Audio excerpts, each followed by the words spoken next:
Hello, good morning, જય શ્રી કૃષ્ણ. કેમ છો બધા? તો આજે ફરી તમારું એક નવા બ્લોગ સાથે સ્વાગત છે.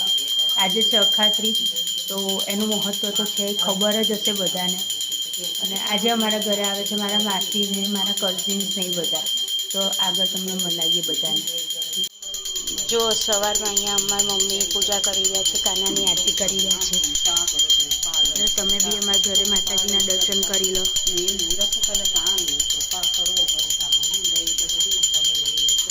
જય શ્રી કૃષ્ણ, જય માતાજી.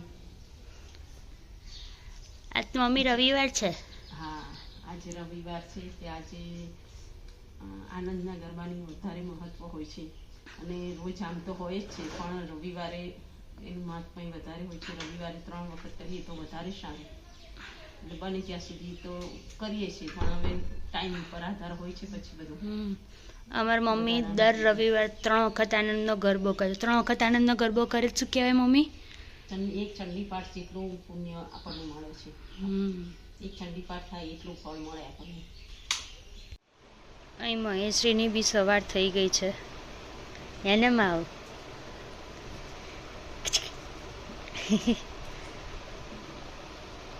ગુડ મોર્નિંગ, જય શ્રી કૃષ્ણ. કેમ છો બધા? તો આજે અમે લોકો અત્યારે નાસ્તો કરવા બેસી ગયા છીએ. નાસ્તામાં વઘારેલી છાશવાળી રોટલી કરી છે, ચા અને મમરા. જો બધા અહીંયા મહેશ્રીને રમાડવા આવી ગયા છે. આ મારો લાલો આવી ગયો છે. માસી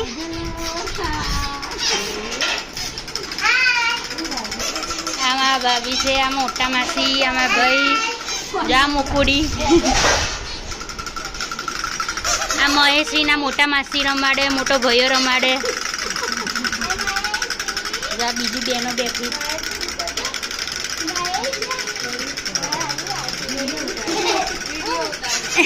માસી કે શું કરે છે?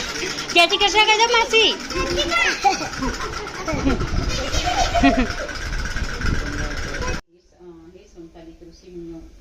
આજે અખાત્રીજ છે, તે નિમિત્તે અમારા ઘરે સત્યનારાયણ ભગવાનની કથા કરે છે મમ્મી. સારી રીતે વિધાનપૂર્વક ભગવાન શ્રી સત્યનારાયણના આ વ્રતની ભક્તિ ત્યારે હર દુઃખમાંથી મુક્ત થશે. એ પ્રમાણે ભગવત ભક્ત નારદ મુનિને ભગવાન શ્રી સત્યનારાયણ કહ્યું હતું કે સર્વતમોને કહ્યું. અહીંયા જો મહેશ્રી બી સાંભળે છે બેઠી બેઠી. પૂછવા લાગે કે જે સિદ્ધિવાણી મુનિ જો અહીંયા પ્રસાદ માટે ફ્રૂટ કપાય છે. પોતાની ઘેર આવી માતા કલાવતીને સમજાવી મહેશ્રીબેન બેઠા છે, કથા સાંભળે છે, હે ને? દાનશીબેન અમારે રમે છે. એની ફ્રેન્ડ આવી છે વાસુ. સે હેલો દાનશુ. હેલો. તો સન્ડે આજે અમારા ઘરે ઢોસા બની રહ્યા છે. આ લોકો ખાવા બેસી ગયા છે.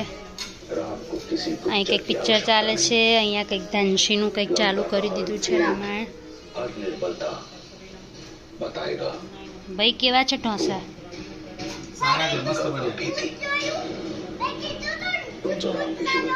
હા જો આજો એના છોટે પપ્પાને બોલે.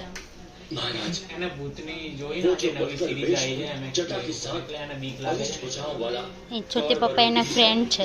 હે ને દાનો? છોટે પપ્પા તારા ફ્રેન્ડ છે ને?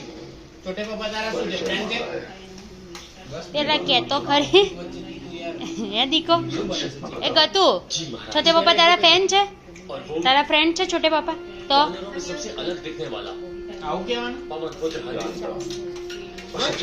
તો છોટી માં ફ્રેન્ડ? અરે વાહ.